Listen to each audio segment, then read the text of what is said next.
마스크를 벗고 말씀을 전하도록 하겠습니다. 연세대학교회에서 설교 요청을 받고 묘한 감정이 들었습니다. 19살의 까까머리로 신과대학 예배를 여기서 처음 드렸던 어린 소년이 이제는 중년의 나이가 되어서 하나님의 말씀을 대언할 수 있다라는 것.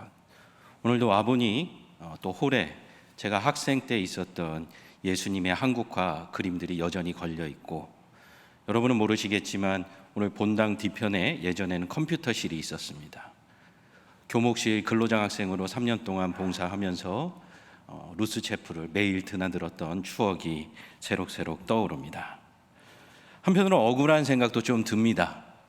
어렵게 시험을 쳐서 연세대학의 가족이 되었는데, 연세대학교의 성도 여러분은 믿음만 가지고 오시면 연세 가족이 될 수 있으니 그 또한도 참 하나님의 은혜가 아닌가. 어디 가셔서도 나는 연세 가족이다 말하셔도 조금도 하자가 없겠습니다.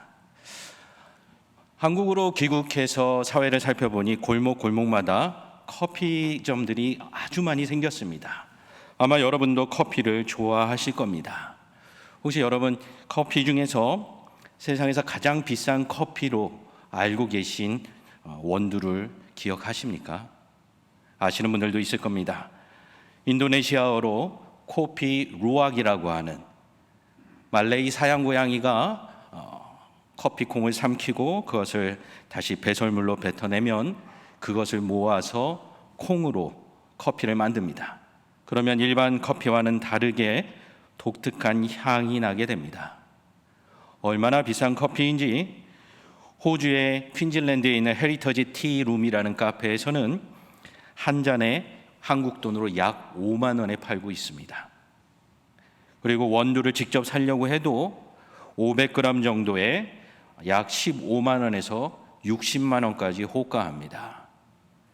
저도 커피를 좋아해서 마시는데 제가 사는 콩의 50배 가격입니다. 이렇게 비싼 커피가 영국 런던에서는 너무 비싸다 보니까 코피 루악에 블루 마운틴이라는 커피를 조금 섞습니다. 그런데 영국 물가가 비싸서 그런지 한 잔에 8만 원 합니다.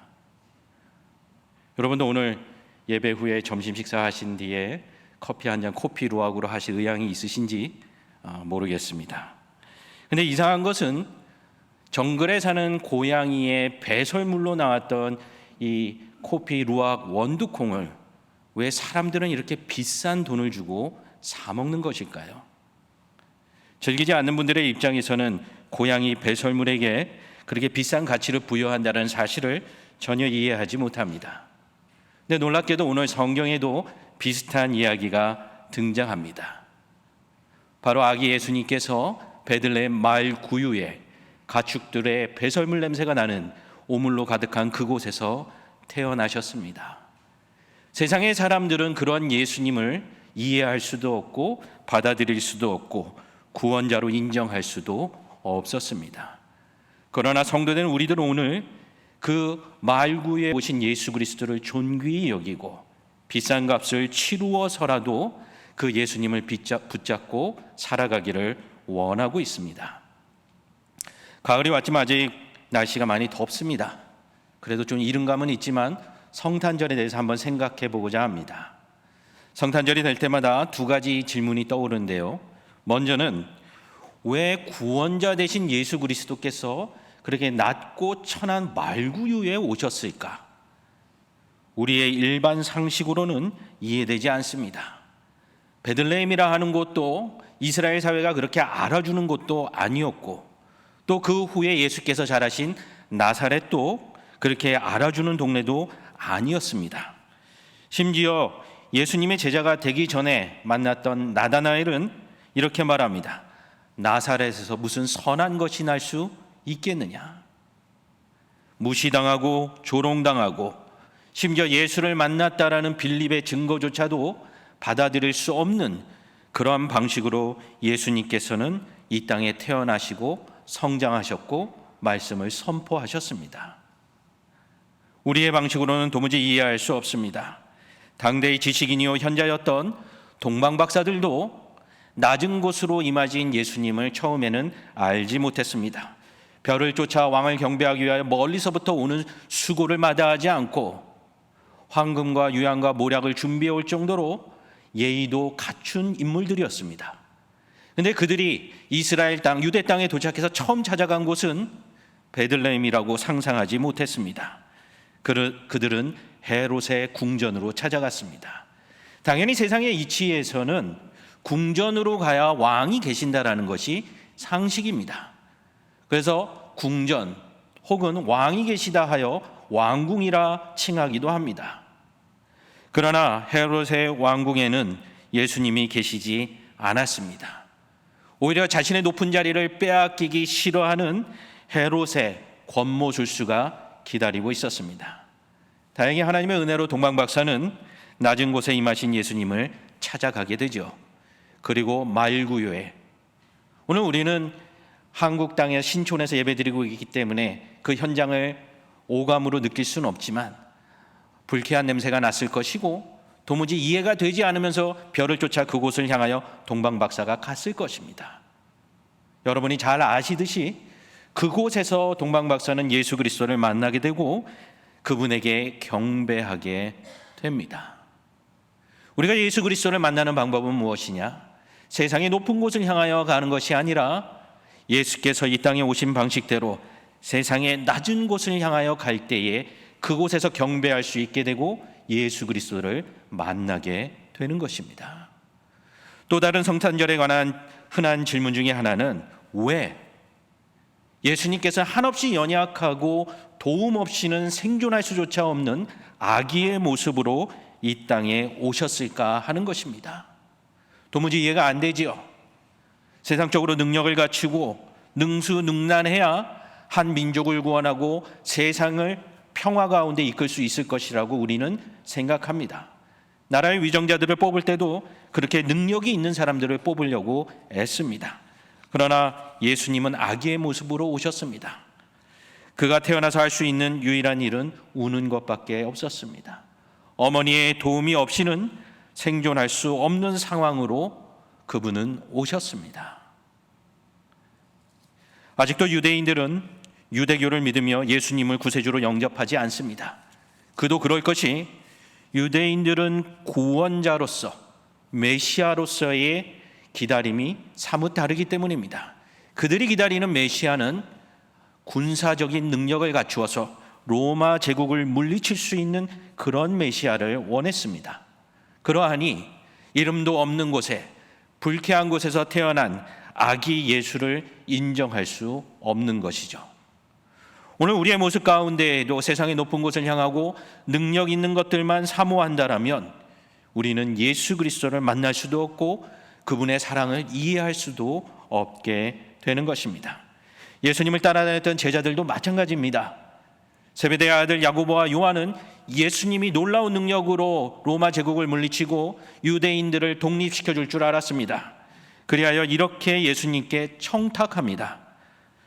주의 영광 중에서 우리를 하나는 주의 우편에 하나는 좌편에 앉게 하여 주옵소서. 놀랍게도 예수님께서는 그들을 향하여 너희는 너희가 구하는 것을 알지 못하는도다. 도무지 너희는 내가 이 땅에 온 방식을 이해하지 못하고 내가 세상을 구원할 방식을 아직은 깨닫지 못한다라고 이야기합니다. 그러나 예수 그리스도의 복음서의 이야기의 결말을 안다라면 오늘 세베대의 아들 야고보와 요한이 고백했던 청탁했던 내용에 미소 짓게 됩니다. 좌편과 우편의 이야기가 또 등장하죠. 어디입니까? 바로 골고다의 십자가 언덕입니다. 강도들을 예수와 함께 십자가에 못 박으니 하나는 그의 우편에 하나는 좌편에 있더라. 세베대의 아들 야고보와 요한이 이러한 예수 그리스도의 구원의 방식을 이해했다라면 그런 청탁을 할 수 있었을까요? 여러분이라면 어떻게 하시겠습니까? 그럼에도 불구하고 바로 그 낮은 곳에서 놀라운 사건이 벌어지게 됩니다. 예수 그리스도를 구원자로 받아들였던 강도는 구원의 복된 소식을 듣고 낙원에 가게 됩니다. 예수님께서 말씀하십니다. 내가 진실로 내게 이르노니 오늘 내가 나와 함께 낙원에 있으리라. 그렇습니다. 주님은 오심부터 십자가의 죽으심과 다시 오심을 약속하는 모든 순간에 낮은 곳으로 임하셨고 그곳에서 구원의 역사를 이루어 가셨습니다. 예수님의 이름의 뜻은 그가 자기 백성을 저희 죄에서 구원할 자라는 뜻입니다. 동시에 아기 예수님이 가졌던 또 다른 이름 임마누엘, 하나님이 우리와 함께 계신다라는 뜻입니다. 우리의 삶 속에서 우리가 여전히 헤롯의 궁정과 같은 삶을 추구한다면 우리는 아무리 오래 신앙생활해도 결코 예수님을 만날 수도 없고 그분을 예배할 수도 없으며 구원의 복된 소식을 들을 수도 없을 것입니다. 그렇기 때문에 우리는 예수님께서 오신 낮고 천한 곳으로 가야 합니다. 그리고 그곳에서 예수 그리스도와 함께 거하고 예수 그리스도의 구원의 소식을 들어야 하는 것입니다. 오늘 찬송가 제목이 좀 설교 제목과 모순되는 것 같죠? 낮은 곳으로 가자고 얘기하는 설교인데 찬송가는 저 높은 곳을 또 향해 가자 하니 오도 못하고 가도 못하는 신세가 될지 모르겠습니다. 그러나 영적으로 이 말씀을 깨닫는다면 이 두 제목이 같다라는 것을 알게 됩니다. 저는 이제 초등학교를 못 다니고 국민학교를 다녔습니다. 이제 국민학교 시절에 저기 이문동에 있는 동안교회의 주일학교 학생이었습니다. 교회 전체가 충무로에 있는 명모극장에 가서 저 높은 곳을 향하여라는 영화를 관람하게 됐습니다. 어린 마음에 서울에 있는 극장에 간다니까 신나서 갔지요. 보신 분들은 기억하겠습니다만 바로 순교자 주기철 목사님의 일대기를 그린 영화입니다. 얼마나 잔혹했는지 모판 위를 걸어가야 했던 주 목사님의 장면에서는 어린 저는 고개를 돌리고 눈을 감아야 했습니다. 그렇습니다. 영화 제목과 오늘 찬송의 제목이 나오는 저 높은 곳은 헤롯의 궁전과 같은 세상의 높은 곳이 아니라 골고다 언덕을 의미합니다. 고난스럽고 힘든 길이지만 예수께서 가신 그 길을 순종의 마음으로 따라가야 하는 것이 성도의 삶이요 구원받은 자들의 특권입니다. 오늘 복음서 본문 누가복음 14장의 비유들도 결국은 구원의 잔치에 초대받은 하나님의 백성들의 이야기를 담고 있습니다. 우리나라도 그러하듯이 유대 땅에도 그들의 문화 가운데에도 상석이라는 개념이 있습니다. 로마와 그리스 문화의 영향도 받았지만 유대 문화에서 잔치를 벌일 때에는 디귿자 형태로 연회를 준비합니다. 그리고 디귿자 형태의 한 가운데에 주인이 앉게 되죠. 그러면 초대받은 손님들 중에 가장 높은 이가 주인의 옆자리의 상석에 앉게 됩니다. 다시 말하면 말석은 디귿자 형태의 맨 끝이 되는 것입니다. 그런데 바리새인들은요, 자신들의 의로움을 드러내기 위하여 대접받기 위하여 가장 높은 곳 주인의 옆자리에 턱하니 자리하는 습관이 있었습니다. 헤롯의 세계관을 가지고 살아가는 종교인이었던 것입니다. 그러한 바리새인들을 향하여 예수께서는 말씀하시지요. 상석으로 가지 말고 말석으로 가서 앉으라는 것입니다. 이거는 단순하게 겸손하라거나 아니면 예의를 갖추라는 윤리적인 말씀이 아닙니다. 오늘 우리가 들은 11절 말씀에 그 비밀이 숨겨져 있습니다. 제가 조금 더 설명을 덧붙여 읽어드리겠습니다. 사람이 자기를 높이게 되면 하나님이 낮추십니다.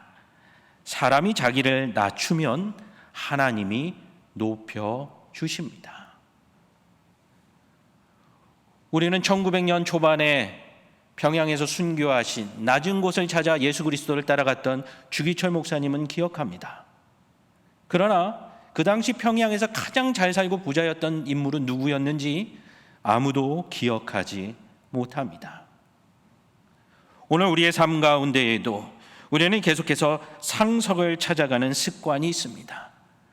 그러나 성탄의 이야기에서도 기억할 수 있듯이 예수께서는 가장 낮은 곳으로 찾아오셨고 하나님께서 그를 높여 하늘의 영광을 십자가의 사건으로 우리에게 드러내셨습니다. 얼마 전에 제가 아는 지인이 제가 목회자인 줄 알고 저에게 질문 하나 했습니다. 목사님, 교회 다니면 부자 되나요? 여러분 어떻게 대답하시겠습니까? 우리 연세대학교에 출석하셔서 부자 되셨나요?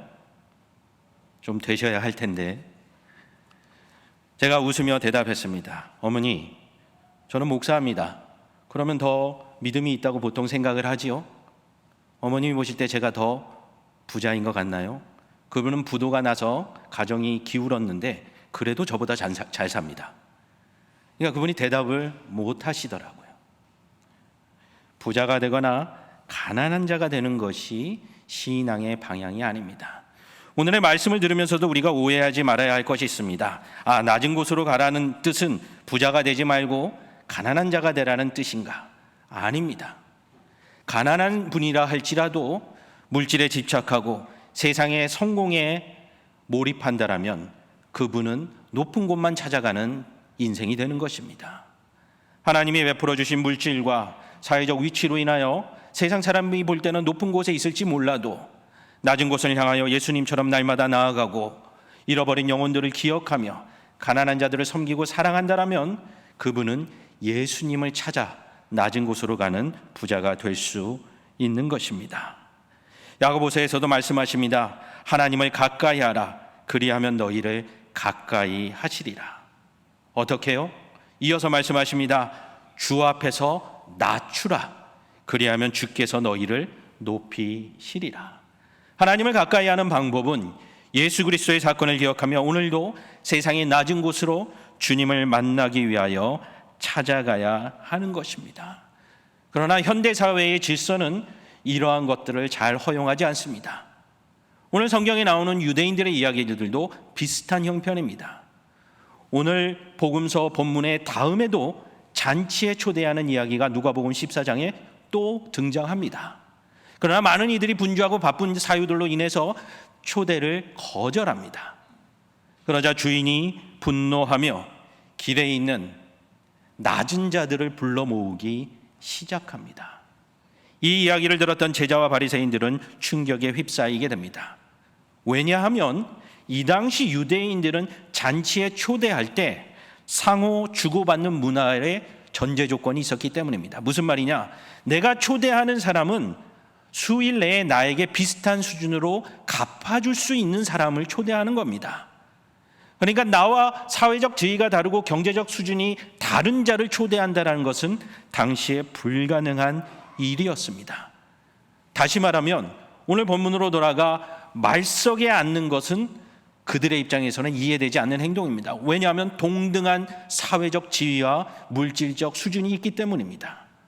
상석에 앉아도 주인과 대화하는 것도 이상할 것이 없습니다.